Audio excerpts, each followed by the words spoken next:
సచిన్ రాజ్ అత్యాధునిక world class physiotherapy treatment తో అన్ని రకాల నొప్పులకు శాశ్వత పరిష్కారం. హలో రామ్ గారు. హాయ్ నారాజు. విజువలైజేషన్ని రియాలిటీలో మనం ఏ విధంగా చూడగలుగుతామండి? అంటే ప్రతి ఒక్కరికి నా విజన్ ఇది, నేను ఇలా అయ్యాను అని డెఫినెట్గా ఒక ప్రూఫ్ కావాలని అనుకుంటూ ఉంటారు. అండ్ అది బలంగా నమ్మాలి అని అంటే మన దగ్గర కూడా ఆ సబ్జెక్ట్ సంబంధించినటువంటి అథెంటిసిటీ కూడా చూపించాల్సినటువంటి అవసరం ఉంది. అందుకే అడుగుతున్నాను, మన గోల్ కానివ్వండి, మనం అచీవ్ చేయాలనుకునేది కానివ్వండి, లేదా మన మైండ్లో విజువల్ చేసినటువంటి బ్లూ ప్రింట్ ఏదైతే ఉందో అది రియాలిటీలో ఏ విధంగా, అంటే ఎంత పర్ఫెక్ట్గా అది వచ్చే అవకాశం ఉంటుంది మనం విజువలైజ్ చేస్తే. అది ఏ మన కాన్ఫిడెన్స్ అయినా సరే. నారాజు, ప్రపంచవ్యాప్తంగా విజువలైజేషన్ ద్వారా సాధించిన విజయాలు కోకొల్లలుగా ఉన్నాయి. అవును. వాటిని మాట్లాడాలంటే మనం ప్రజెంట్ చాలా లేటెస్ట్ న్యూస్ గురించి మాట్లాడాలి. ఓకే. ప్రపంచవ్యాప్తంగా పెద్ద న్యూస్లో నిలిచి హిందువులందరూ చాలా గర్వంగా భావించే అయోధ్య రామమందిర నిర్మాణం వెనకాల రహస్యాలు మనం అర్థం చేసుకుంటే అసలు విజువలైజేషన్కి ఎంత పవర్ ఉందో మనకు అర్థమవుతుంది. అసలు రామమందిరం అనేది మనం ఎన్ని ఏళ్లుగానో సాధించుకున్న కళ. ఈ రామమందిరంలో ఎంతోమంది వచ్చి దర్శనం చేసుకోవాలని అనుకున్న విగ్రహ ప్రాణప్రతిష్ఠ ఈ నెల 22వ తేదీన జరుగుతోంది. సో 22వ తేదీన ప్రాణప్రతిష్ఠ జరిగే విగ్రహాన్ని చూడటానికి కొన్ని కోట్ల జనం ప్రపంచవ్యాప్తంగా అయోధ్యకు చేరుకుంటున్నారు. మరి ఆ విగ్రహం ఎక్కడి నుంచి వచ్చింది? ఆ విగ్రహం ఎవరు చెక్కారు? ఇంతకీ అక్కడ ప్రాణప్రతిష్ఠను పొందుతున్న, ప్రాణప్రతిష్ఠ చేయబడుతున్న విగ్రహాన్ని ఎవరు చెక్కారు? ఎలా వచ్చింది? ఇంత పెద్ద రామాలయంలో ఆ విగ్రహం అక్కడ నెలకొల్పే అదృష్టం ఎవరికి కలిపింది అని మనం చూస్తే దీని వెనకాల ఒక శిల్పి ఉన్నాడు. అతనే అరుణ్ యోగిరాజ్. ఇతని గురించి తప్పకుండా తెలుసుకోవాల్సింది. Arun Yogiraj is very very interesting sculptor, అద్భుతమైన శిల్పి. ఈయన కుటుంబంలో దాదాపు 5 తరాలుగా అందరూ శిల్పులే. కానీ ఈయన తరం ఏం చేసిందంటే, చూడండి నేను చెప్తున్నాను, విజువలైజేషన్ కానీ మేనిఫెస్ట్ చేసేలా ఎలా చేస్తుందో ఇది పెద్ద ఉదాహరణ. పాపం ఈయన జనరేషన్కి వచ్చేసరికి శిల్పకారులుగా ఇంకేం స్థిరపడతాం, 4 జనరేషన్స్ ఉన్నాయి కదా అని లోపల అతనికి ఎంత కోరికున్నా చదువుకోవాలని వెళ్ళాడు. ఎంబీఏ పూర్తి చేశాడు. ఎంబీఏ పూర్తి చేసిన తర్వాత జాబ్ కూడా చేశాడు. ఒక కంపెనీలో హెచ్ఆర్గా చేశాడు అరుణ్ యోగిరాజ్. కానీ అరుణ్ యోగిరాజ్ గొప్పతనం ఇంకా ఎవరికి తెలియదు. ఆయన చెక్కిన శిల్పాలు ఎంత అద్భుతమైనవంటే జీవం ఉట్టిపడేలా, భక్తి తత్వం చూస్తూనే 2 చేతులు ఎత్తి మొక్కాలని అనిపించే గొప్ప భక్తి భావన ఆయన చేసిన విగ్రహాల్లో కనిపిస్తుంది. ఇక్కడ కేదార్నాథ్లో 12 అడుగుల స్వామి శంకరాచార్య విగ్రహాన్ని ఆయనే చెక్కాడు. తర్వాత ఇది చెక్కుతూ ఉండగా అతనిలో ఉన్న కళ, అతనిలో 5 జనరేషన్స్లో ఉన్న లోపల ఉన్న అద్భుతమైన కళ అది అలాగే బయటపడుతూ వచ్చింది. ఎంత వద్దనుకున్నా జాబు చేయలేకపోయాడు, జాబును కాన్సన్ట్రేట్ చేయలేకపోయాడు. ఈ కళను ఎంత వద్దనుకున్నా ఆ కళ అతన్ని లాగింది. వచ్చి ఆయన విగ్రహాలు చెక్కడం మొదలుపెట్టాడు. ప్రధానమంత్రి స్వయంగా ఈయన ఢిల్లీలో నెలకొల్పిన 30 అడుగుల సుభాష్ చంద్రబోస్ విగ్రహాన్ని మెచ్చుకుంటూ ఆయన చాలా అభినందించారు. అలాంటి అరుణ్ యోగిరాజ్ రామ్లల్లా లేదా బాలరాముడు అని చెప్పబడే విగ్రహాన్ని చెక్కింది ఆయన. చాలా యంగ్ ఏజ్లో ఆయన విగ్రహాన్ని చెక్కి సెలెక్ట్ చేశారు. కానీ ఈయనకి ఏమైనా కాంట్రాక్ట్ ఇచ్చారనుకుంటే పొరపాటే నారాజు. ఇతనికి కాంపిటీషన్ ఉంది. ఇదే కర్ణాటక నుంచి ఇంకో ప్రధానమైన శిల్పి, రాజస్థాన్ మార్బుల్ స్టోన్స్లో శిల్పాలు చెక్కి ఇంకో శిల్పికి, 3 ప్రధానమైన శిల్పులకు ఈ బాధ్యతను అప్పచెప్పింది ప్రభుత్వం. ఎలా ఉండాలంటే బాలరాముడు కావాలి అని అడిగింది. బాలరాముడు ఎలా ఉంటాడో ఎవరికి తెలియదు.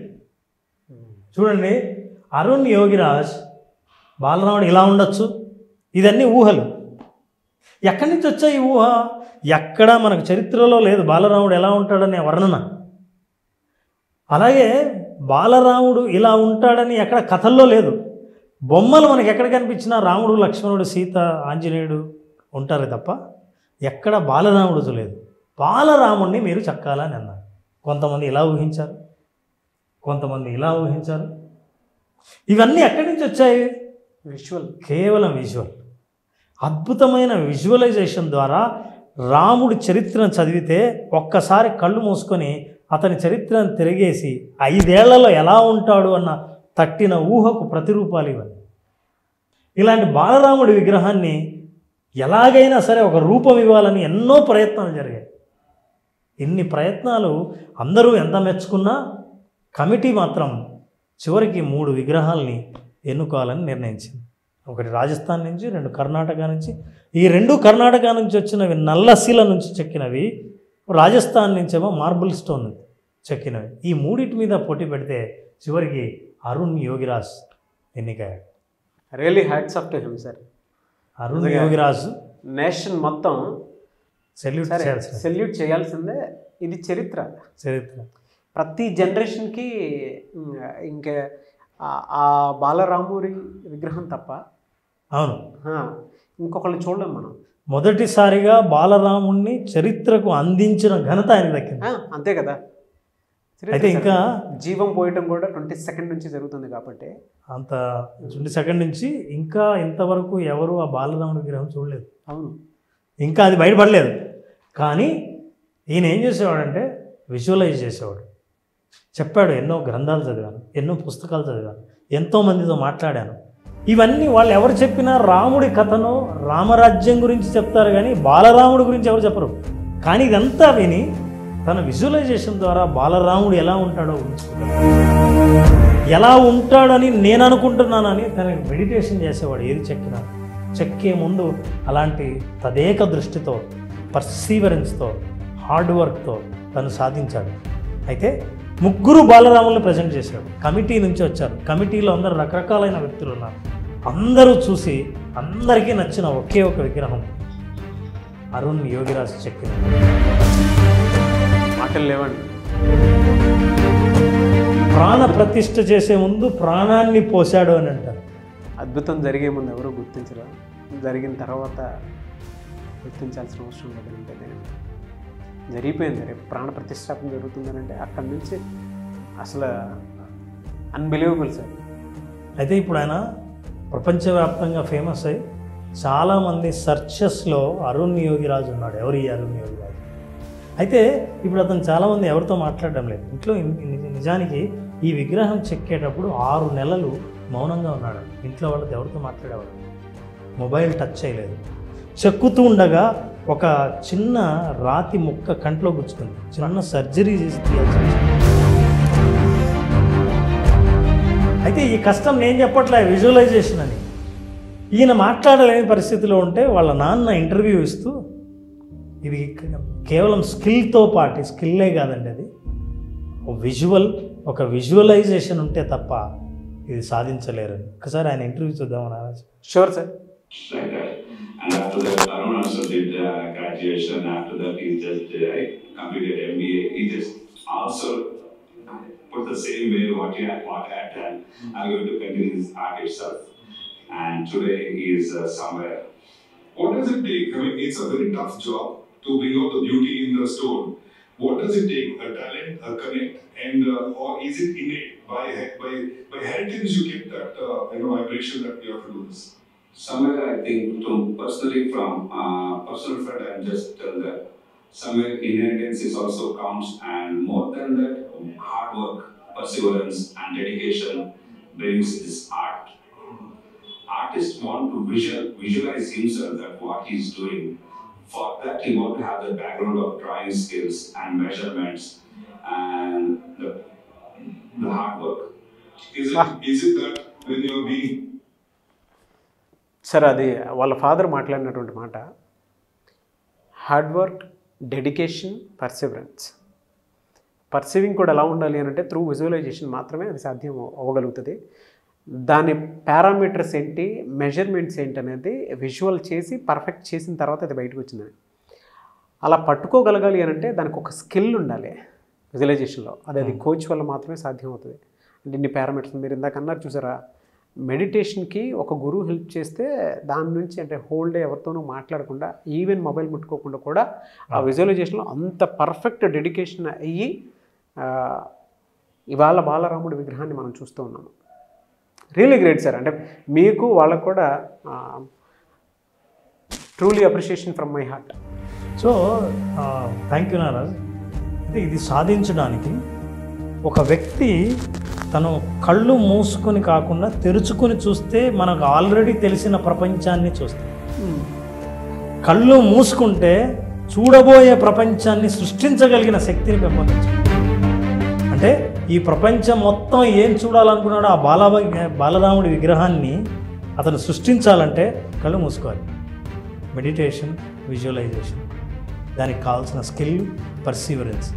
వాళ్ళ ఫాదర్ దగ్గరుండి చూసి ఆయన ఇంటర్వ్యూలో ఆ విషయం చెప్పడం నిజంగా ఇంతకంటే నువ్వు సాక్ష్యం నువ్వు ఇందాక అడిగావు నా అసలు ఈ విజువలైజేషన్ని ఎలా మనం ఉపయోగపట్టుకుంటాం, అది ఎలా ఉపయోగపడుతుంది ఏదైనా సాధించాలంటే అసలు ఇంతకంటే లేటెస్ట్ సాక్ష్యం ఇంకేముండదు. సో ఇది విజువలైజేషన్ చేసే వండర్స్. ఈ వండర్ని కనుక సాధించాలంటే ఎవరైనా సరే ఆ డెడికేషన్ ఉండి, ఆ పర్సీవరెన్స్ ఉంటే, విజువలైజ్ చేసే హార్డ్ వర్క్ మాత్రమే చేయగలిగితే చాలు. ఆ విజువలైజేషన్ ద్వారా అద్భుతంగా ఏం సాధించాలనుకున్నా సాధించగలిగిన శక్తిని సొంతం చేసుకుంటారు. అరుణ్ యోగిరాజు కేవలం ఒక ఉదాహరణ మాత్రమే.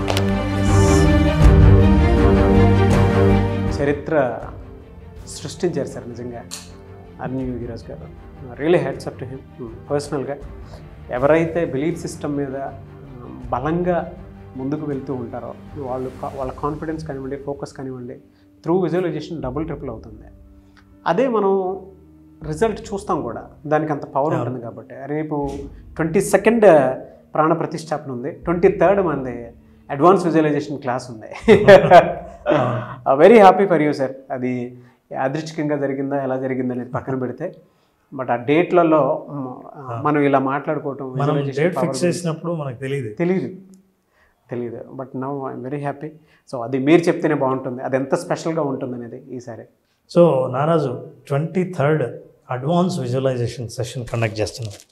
ఈ విజువలైజేషన్ ద్వారా అసలు గోల్ని సాధించడానికి ఎప్పటిదాకా తెలుసుకొని అతి చిన్న రహస్యాలు ఏమైతే ఉన్నాయో అవి అడ్వాన్స్ విజువలైజేషన్ తెలుసుకుంటారు. రెండవది లైవ్ ప్రాక్టీస్ టైంని పొడిగిస్తాం.